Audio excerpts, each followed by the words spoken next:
Allison in Mobile. Her practice includes workers' comp defense, retaliation cases, employment claims, and premises liability.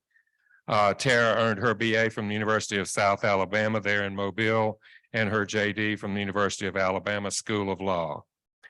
Tara is a speaker on workers' comp issues for the Alabama Department of Industrial Relations and frequently conducts in-house educational sessions on this topic for several insurance carriers and third-party administrators.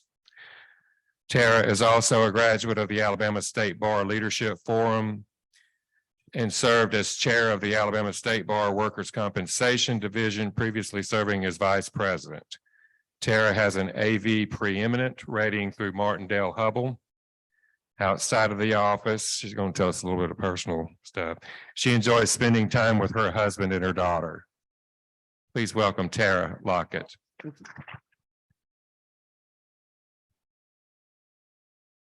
Thank you. Good afternoon. How are y'all today?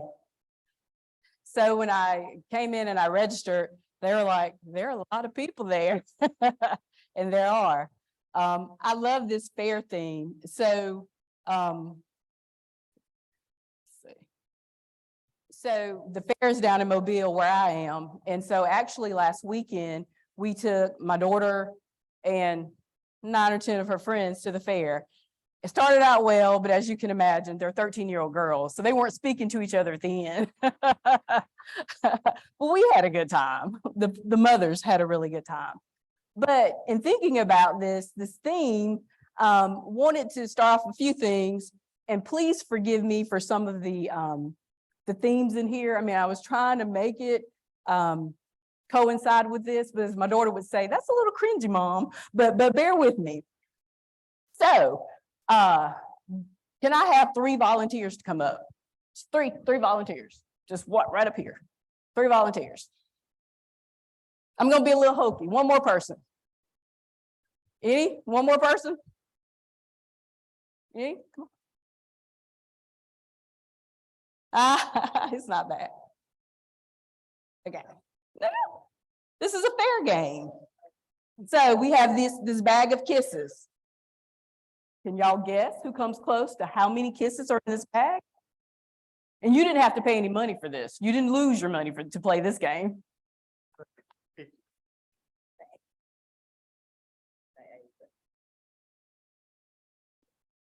It's 70, so you're closer.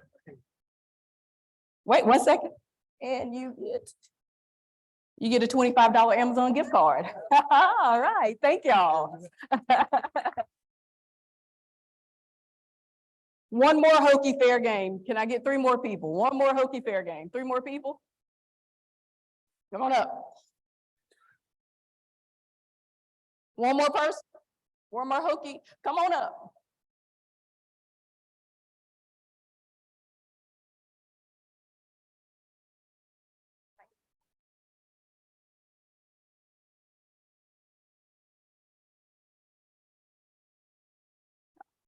We're going to do the same thing, but these are Rolos. These are a bag of Rolos. How many Rolos do you think is in this bag?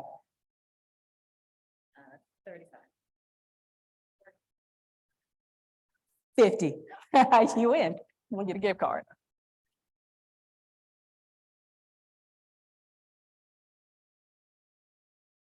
And here is your Target gift card. Thank y'all for playing. All right.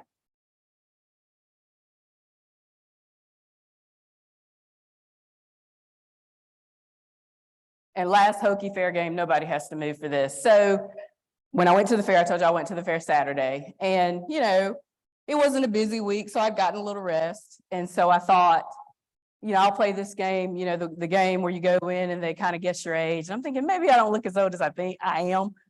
Well, they guessed my age, so apparently I did. But I'm not gonna play that game with y'all here, but let's do this. Who's been adjusting? We're going to do who's been adjusting the longest or been a nurse case manager for the longest. 20 years? Any 20s? Okay. 30? 35? 40? We got 240s? All right.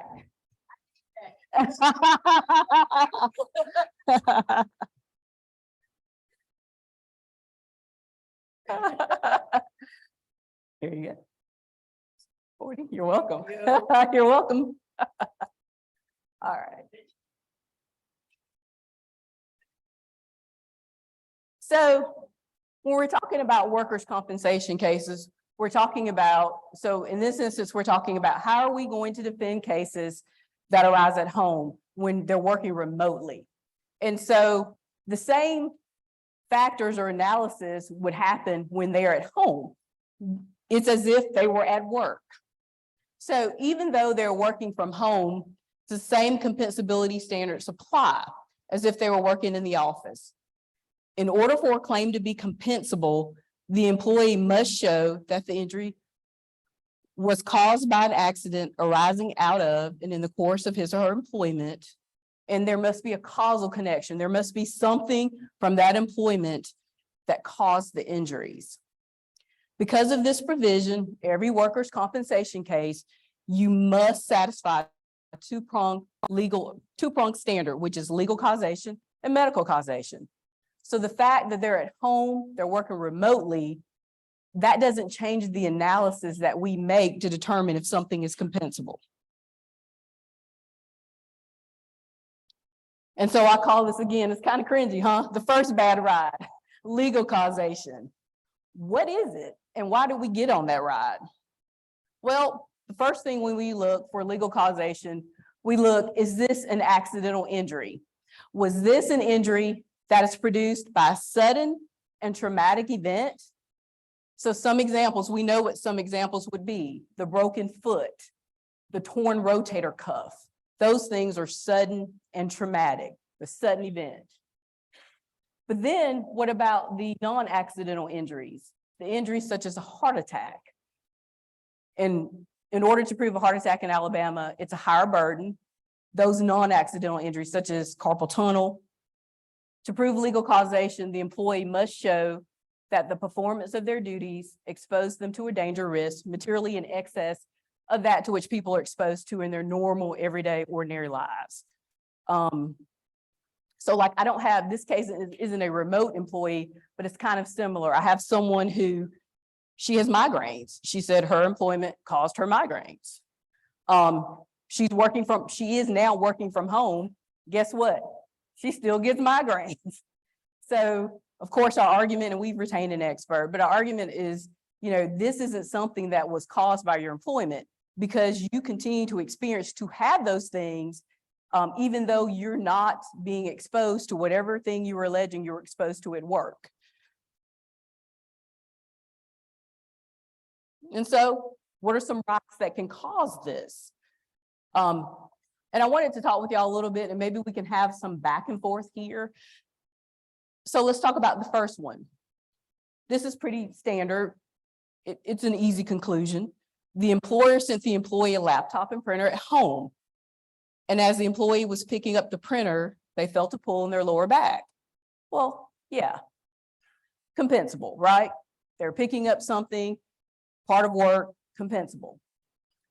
What about the second one? What about the employee who was talking to a client on the phone and had to get a document off the printer? And as the employee got up to get the document off the printer, the employee tripped over their dog who was sitting right underneath them, because you know it's cold and the dog keeps them warm, who weighed 50 pounds and was lying under her foot. She stood up, tripped, fell. Well, what do y'all think under that analysis? Remote, working from home employee, compensable, not compensable? Why? Why would you say that? Yeah. What if the employer never told her not to have her dog there? She says, I talked to my supervisor on the phone all the time. She heard the dog bark and said, how big is your dog? I said, my dog's 50 pounds and it's right by my foot. Because you know that happens, right? You know, and y'all have heard some people talk about different things. A lot of times when we get these phone calls, we'll ask, where is it pending? Where's your jurisdiction? Because in Alabama, when we try cases, we're trying them to a bench, to a judge. There's no jury, but our cases and the way I evaluate cases, a lot of times, sometimes is based on the judge and what I think the judge will rule on. And depending on where we are, I'd say yes or no. And I'd make them fight that. But I like this one, the third one. I came up with this late at night. What about the claims adjuster who's 55 years old, has high blood pressure, is arguing with the claimant about temporary total disability benefits that the claimant says he's entitled to receive, and then the employee feels his blood rush to his head, and he's so angry, has a heart attack? What do y'all think about that one, the remote employee? And imagine if he was at work sitting next to you in a cubicle, what do you think about that? I would argue no, it is not compensable. It has to be materially in excess to what you're exposed to in your normal everyday lives. I would argue no. And of course, we're looking at this in a vacuum, but more things would happen. We'd get releases. Y'all would get the medical records. We know that he was on high blood pressure medicine. He was on cholesterol medicine or those other things. And then I added to that, let's add to the employee who suffered a heart attack, that he fell out of his chair, striking his head on the corner of his desk, had a concussion, and also a herniated disc in his back. Does that change anything for y'all? Doesn't change anything for me either. And it's kind of the same, you know, I get this too, you know, we get the idiopathic, someone's walking as if I'm walking. I shouldn't say this because my leg will buckle and I'll hit the table, but they're walking and their legs buckle and then they hit something. Well, the resulting cause that they hit something after their leg buckled doesn't change that this was idiopathic and that the resulting fall and injuries is not compensable. Sure.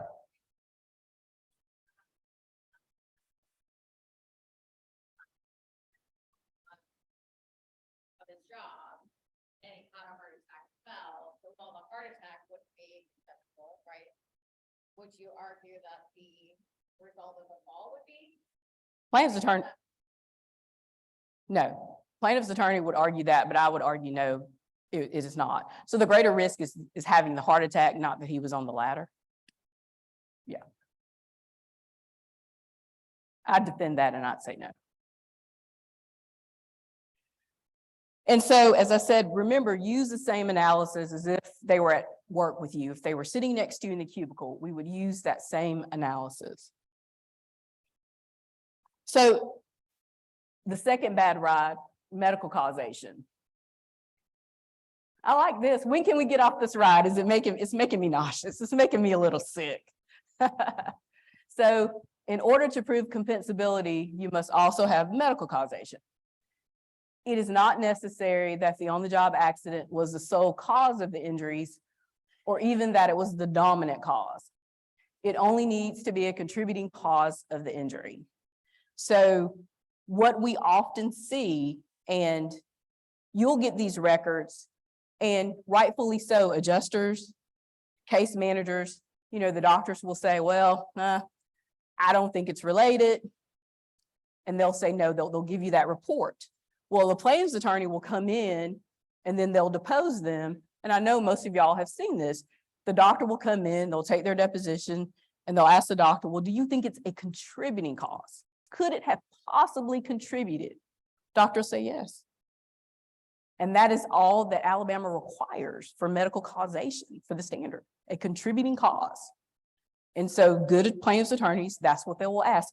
Now, and we'll talk about this later about getting them to good doctors who typically will hold the line, but often they will say, yes, it's it is a contributing cause.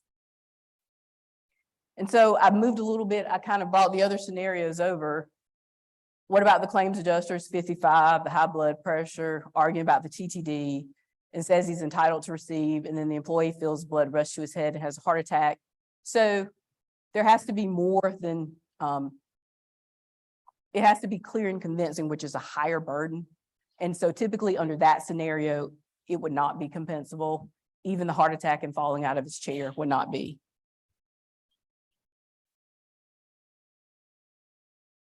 So investigation, How do we investigate this ride? We're on this ride. We want to make sure that everything is operating correctly. We're doing all that we can to properly defend the case or move the case along. How do we investigate it?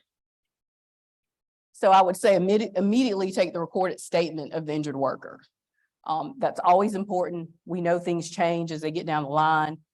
My partner Wade, he's sitting in here with me. Wade will tell you how many times he's had something, he gets a claim, a year later, the statement has changed, right? And so it's always great to have their recorded version of what they have to say. And so depending on the severity of the injury and the potential value of the case, you may want to send a field investigator to take the statement of the injured worker. Why would you do that in a remote? And I'm talking about someone who's working remotely. What do y'all think would y'all do that? Would you recommend that, and why? Kind of any thoughts behind that?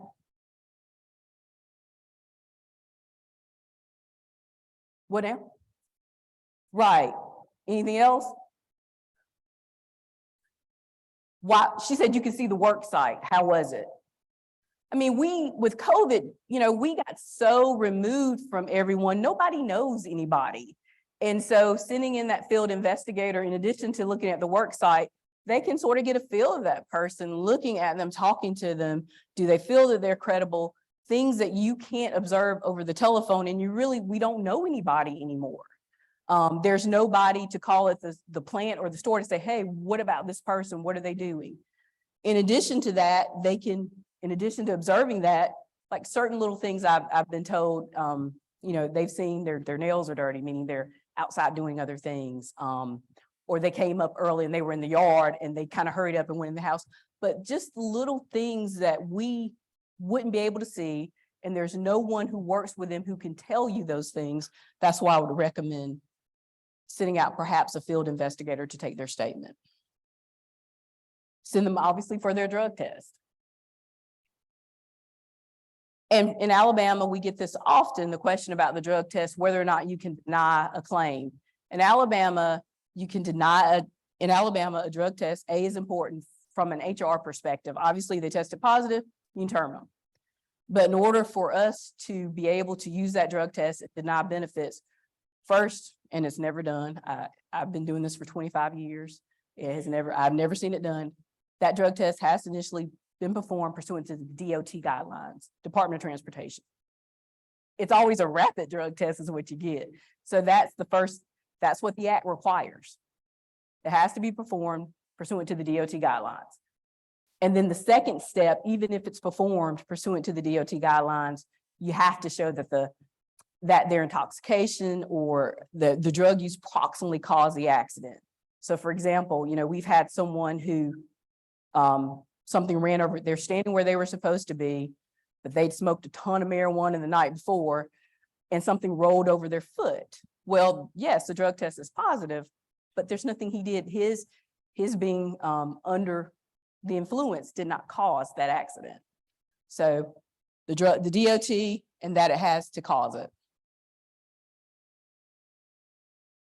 And then the last thing, and I think to me, this is the most important thing in defending a workers' compensation case and being able to bring it to a conclusion and to possibly minimize your exposure and damages, is to get them to a conservative physician for treatment. I'm talking about a good doctor who knows what they're doing. And sometimes, I found those are the doctors who aren't receptive. They don't talk a lot, maybe to nurse case managers, maybe they don't talk a lot or report, but they are conservative. And that certainly minimizes your exposure, gets them back to work. They know what they're doing, and you can actually trust what they're saying. And they don't like to prescribe a lot of pain medication, nor do they like to make referrals to pain management. Any questions up to this point? What?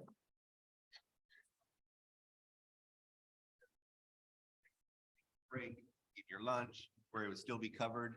And in the work from home environment, is that any different from a personal comfort standpoint? So the law has not caught up with it, and so it is not any different. So yes, if you were at work going on a break, hurt yourself, in any other instance, it would be compensable. It would be compensable. Same difference. Going to the restroom, yes. If you clocked out for lunch, eating in a break room, hurt yourself, it would be compensable. Ingress and egress employees, before you've even clocked in, compensable, as long as you're in the area where you're supposed to be walking in towards compensable. Any other questions?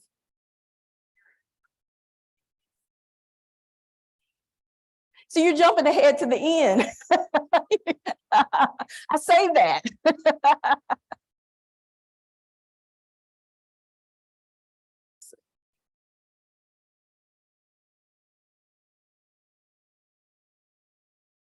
So what about the ride that temporarily shut down? What happens when a remote employee has an injury during break? So we talked about that. Injuries that occur during break while the employee is working remotely is treated the same as if they were working in the office of business. If they remain working or clocked in and went to the bathroom, slipped and fell on something wet in the bathroom, it'd be compensable just as if it would be if they were at work. However, we know that when someone is working from home, just like I did this morning, I did about 5 things before I drove 4 hours, but I was working. I had my laptop open, but I threw some clothes in the dryer, then I ran and did this. We know when you're working from home, you're doing other things. So they typically multitask, such as doing laundry, yard work, washing dishes, and running to pick the kids up from school. Make sure that you document what they were doing and confirm they were working at the time of the alleged injury. In some cases, I know that employers can monitor keystrokes. They know when they log in and out, if they're active. So if they're active at their computer during that time, is it dormant? So those are things that you can look for. For example, if the injury occurred at a certain time when kids get to school, perhaps that's a red flag to consider and further investigation should be performed.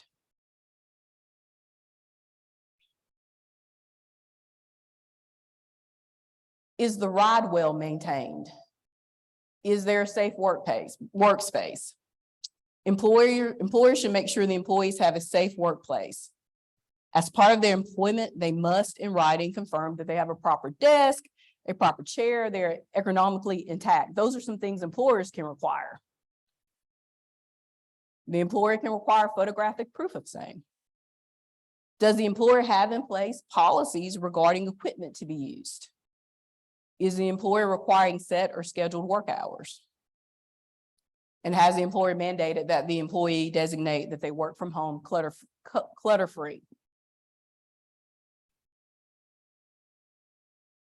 Are y'all thinking about your own spaces? Everybody's thinking about their own spaces. I heard the rumblings. All right, so this ride, we're slowing down. And again, let me reiterate, you always want to go back to your basic claims handling. And so there's some things we do. Like we request a claims index search. Have they had our injuries recently, any motor vehicle accidents, claims index search. Always request a background check, social media check if possible.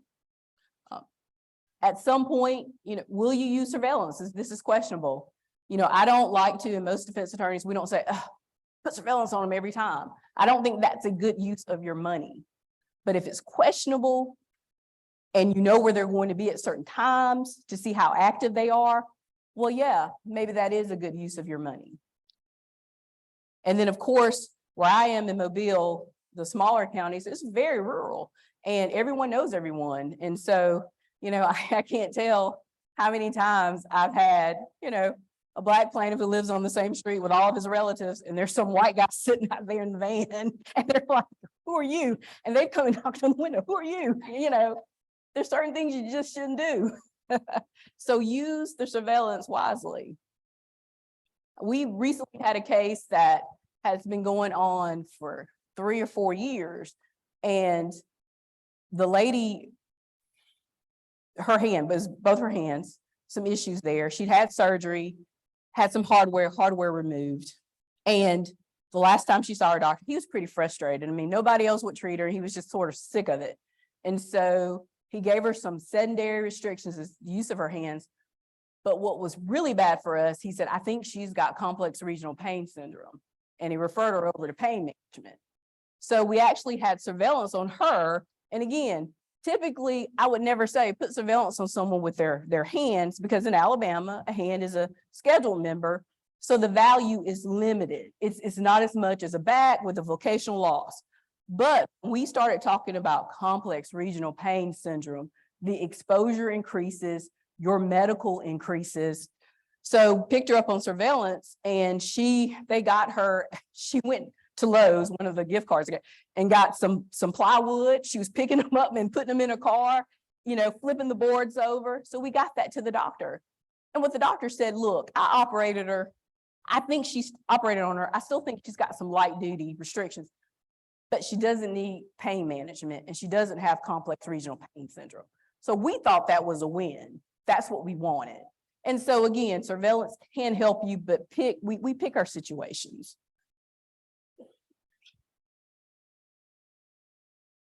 So the ride is ended, and I'm gonna tell you what you wanted to hear about how many claims. The ride is ended. We didn't throw up, we're good, we got off of it. Because we're seeing that this new ride is not as bad as we thought. You're right, we're not seeing these claims. We're not seeing a tremendous amount of claims from persons who are working remotely. I looked this up and I tried to research some of it and I just didn't see why, but I think personally it's because most of the persons are professionals, they're salaried, they're working hard, they're credible, and frankly, for them to go out on workers' comp, it would cost them because they're not going to make as much money. They're not going to be able to take care of their families. So we are not seeing those kinds of claims that you would have expected. And I think that is why. So arguably, and you're seeing less claims from remote employees than when I see ingress and egress claims, which probably account for 10 to 15% of the claims questions that I receive, along with questions about idiopathic claims. So, I would rate this ride a B+, but it probably is an A- because I think that it really benefits everyone. You're not seeing the claim level rises, and people are able to do more, do their jobs, and probably have a better quality of life. Any questions? All right, they told me to wrap it up so y'all could go to the reception. We're all good? Any questions? Okay, thank you. Thank you, Tara. It's got our cheat sheets, the laminated workers' comp cheat sheets. Please see Wade on your way out. He'll happily give those to you. Thank you. Okay, before y'all get out and run, make a few announcements about what's